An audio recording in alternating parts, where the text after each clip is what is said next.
Yesterday we read a story called A Sea Mystery, and we were trying to figure out, how does an author create suspense? You know that feeling when you don't know what's going to happen next? How does this author, David Hunt and Alex Brichta, how do they get us to have that feeling of we're not sure what's going to happen next and we want to turn the page? Let's read some of the book and find out what were they doing to get us to turn the page. "It's the last day of the holiday," said Kipper. "I've seen something I want to buy before we go home." Kipper took Biff and Chip to an old shop. Inside, it looked dark and dusty. In the window was a model of a fishing boat. "I want to buy that boat," said Kipper. The shop was full of things for boats. An old man sat in the corner. "Excuse me," said Chip. "We'd like to buy the model boat. How much is it?" "It's not for sale," said the old man. "That boat is a model of my great-grandfather's fishing boat. It was made after he was lost at sea." "What happened to him?" asked Biff. So right here you can see something interesting has happened. This guy's grandfather was lost at sea. So maybe we're wondering now, well, what happened to him? Just like Biff is wondering about that. What happened to him? So it makes us want to read to the next page. "No one knows," said the old man. "One day he went to sea in his boat, and he never came back." The old man began to cough. "Now go away. I want to shut the shop," he said. Right now, I still want to keep reading. This old man has left us with a bit of a mystery. No one knows what happened to his grandfather. One day he went to the sea in his boat, and he never came back. It makes me wonder, what happened to him? And he's told the kids to get out of the shop. "Now go away. I want to shut the shop." Well, why doesn't he tell the kids what happened to him? It makes us want to turn the page. Kipper was upset. He wasn't a very nice man, he said. "Never mind, Kipper," said Mum. "I'll buy you a nice lolly to cheer you up." The children sat on the sea wall eating their lollies. Suddenly they heard a cough. It was the old man. He was holding a little model rowing boat. "What do you want?" asked Biff nervously. "I'm sorry I was rude," said the old man.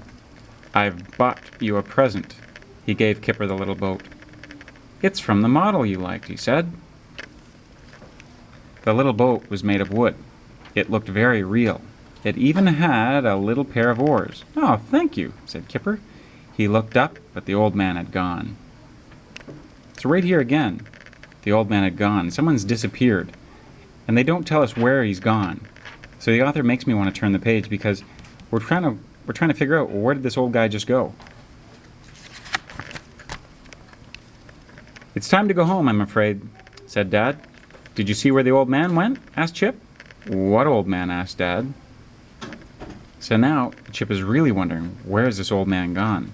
So the author makes us want to keep reading to find out what happened to this old guy.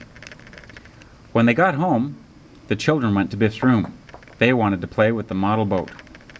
"Oh," said Chip, "I've broken off an oar." Just then the key began to glow. The children landed in water.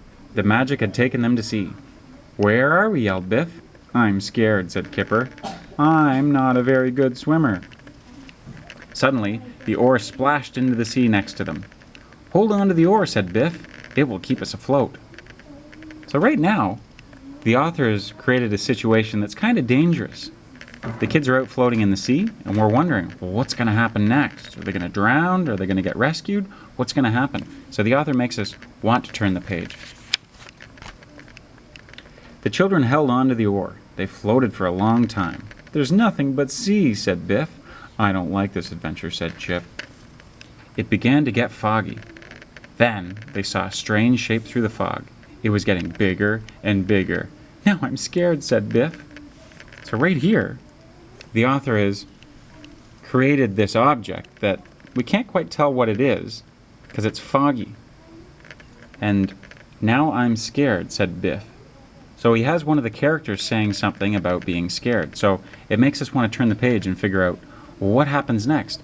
What is this object that's making the kids so scared?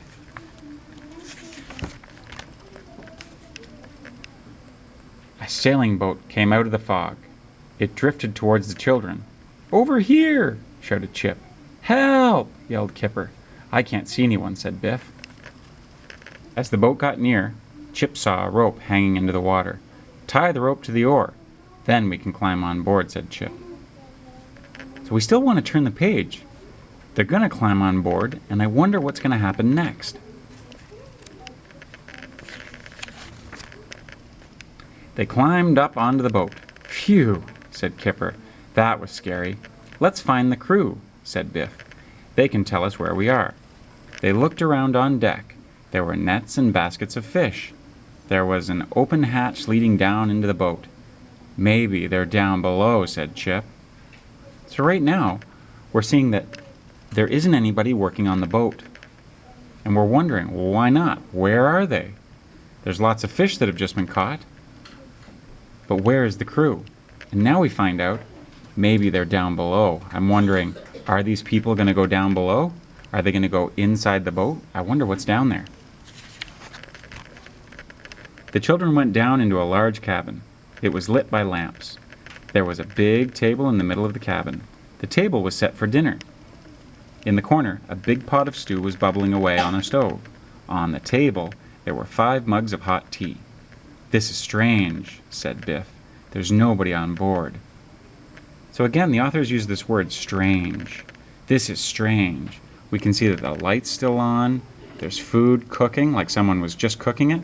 There's hot tea, like someone just poured some hot tea to drink. But nobody's there. So we're left wondering, where are they? And that feeling of suspense or wondering what's going to happen next makes us want to turn the page because we want to figure out, where has the crew gone? Where have the people that were on the boat, where did they go? So for the rest of today, what I'd like you to do is read some mystery books yourselves and try to find evidence where the author has tried to get you, the reader, to feel that feeling of suspense or not knowing what's going to happen next and you want to read more. Can you find some specific examples? For example, using words like this. This is strange. There's nobody on board. So it makes us, we have this feeling of being, this is a strange situation. What's going to happen next? And we want to read some more. So have a look around at some more mystery books and see what are the things that those authors are doing to make you feel like you're wondering what's going to happen next and want to read more. You can put a sticky note in it, and then you can share it at the carpet when we meet.